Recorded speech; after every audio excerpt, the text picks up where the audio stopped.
Assalamualaikum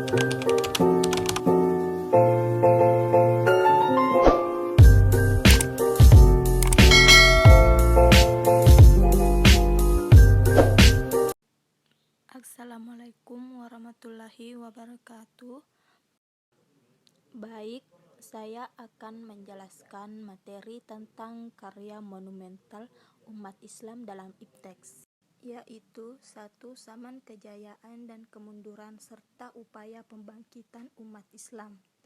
A. Zaman kejayaan Islam di bidang ipteks. Perkembangan Islam dimulai dari saat Rasulullah SAW mendirikan pemerintahan Daulah Khilafah Islamiyah di Madinah. Islam tidak hanya berkembang di Madinah, tetapi sesudah berkembang ke seluruh negara-negara di Jazirah Arab dan di sekitarnya. Sepeninggal Rasulullah SAW, kepemimpinan dilanjutkan dengan masa Khulafaur Rasyidin dan masa-masa kekhalifahan. Adapun puncak perkembangan Islam terutama di bidang ipteks terjadi pada masa kekhalifahan Abbasiyah. Selanjutnya, sejarah singkat Daulah Abbasiyah. Dinamakan Daulah Abbasiyah karena pendirian kekhalifahan ini tidak lepas dari sosok paman Nabi Muhammad SAW yang bernama Abbas bin Abdul Muthalib, dan khalifatnya adalah merupakan keturunannya. A. Perkembangan ilmu pengetahuan di masa Daulah Abbasiyah. Pada masa Daulah Abbasiyah ini, Islam menanggapi puncak kejayaan di segala bidang, baik kekuasaan, politik, ekonomi, kebudayaan, dan ipteks. 1.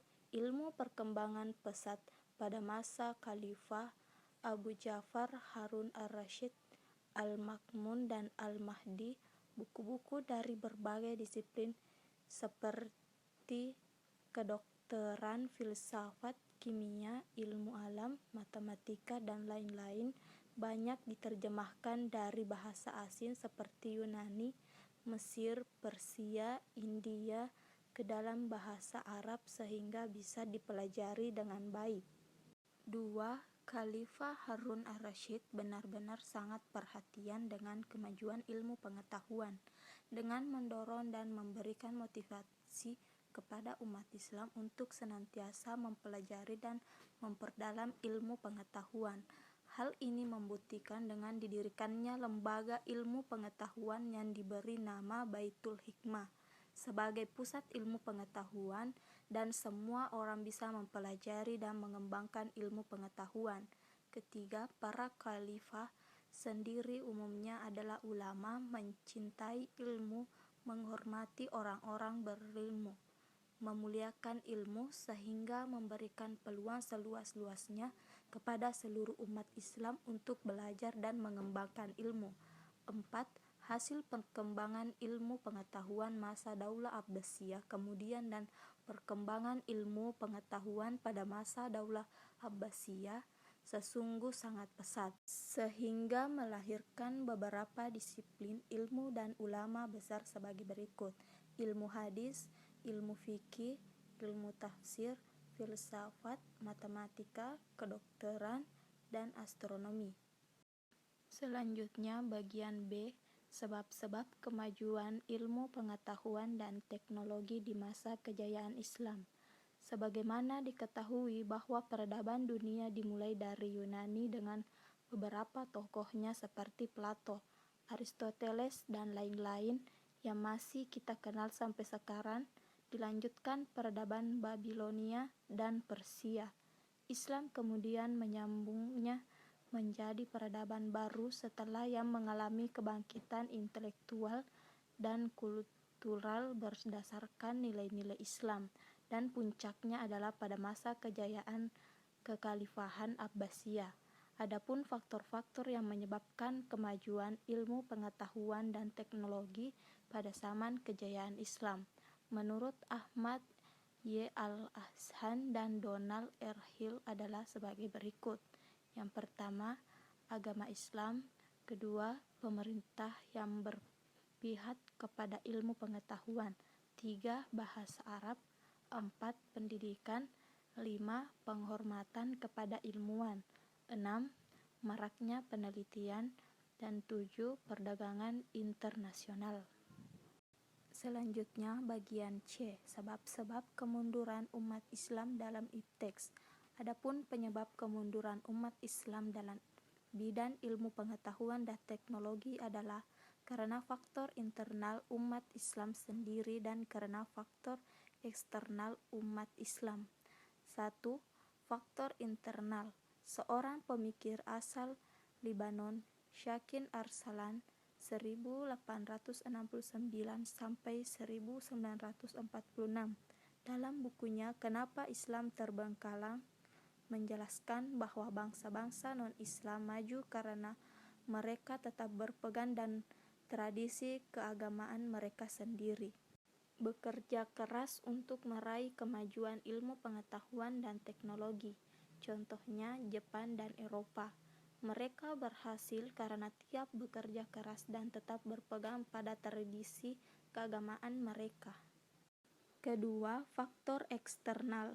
Wisnu Aryawe dalam bukunya yang berjudul Melacak Teori Einstein dalam Al-Quran, ada beberapa faktor yang menjadi penyebab kemunduran umat Islam dalam ilmu pengetahuan dan teknologi, yaitu A.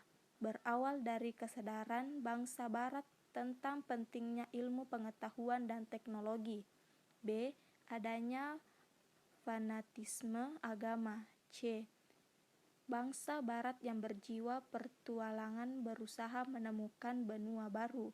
D. Bangsa Barat sengaja menghancurkan observatorium Islam yang didirikan oleh Taqi al-Din di Konstantinopel pada tahun 1580.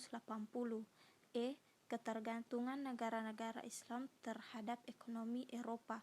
F. Akibat kolonialisme negara-negara Islam yang semula menggunakan bahasa Arab sebagai bahasa nasionalnya.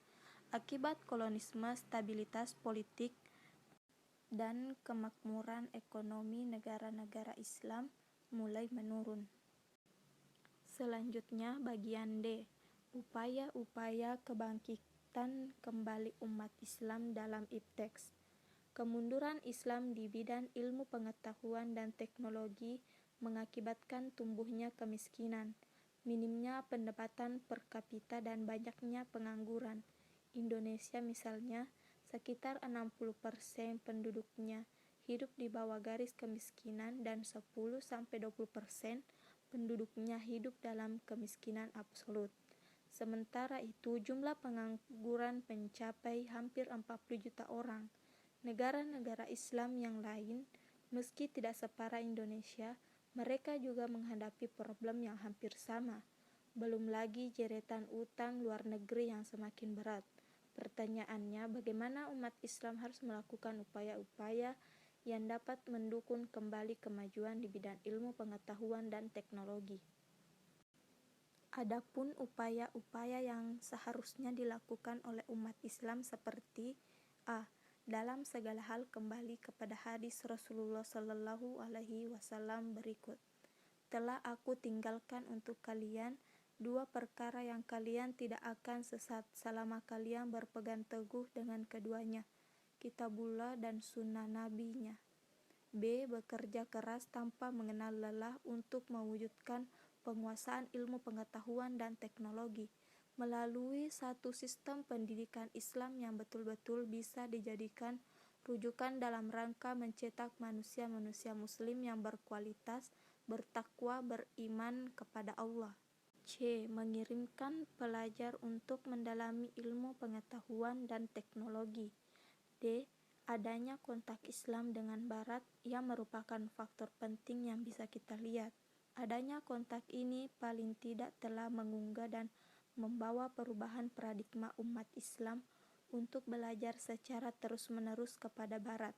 Timbulnya pembaharuan pendidikan Islam baik dalam bidang agama, sosial, dan pendidikan diawali dan dilatar belakangi oleh pemikiran Islam yang timbul di belahan dunia Islam lainnya.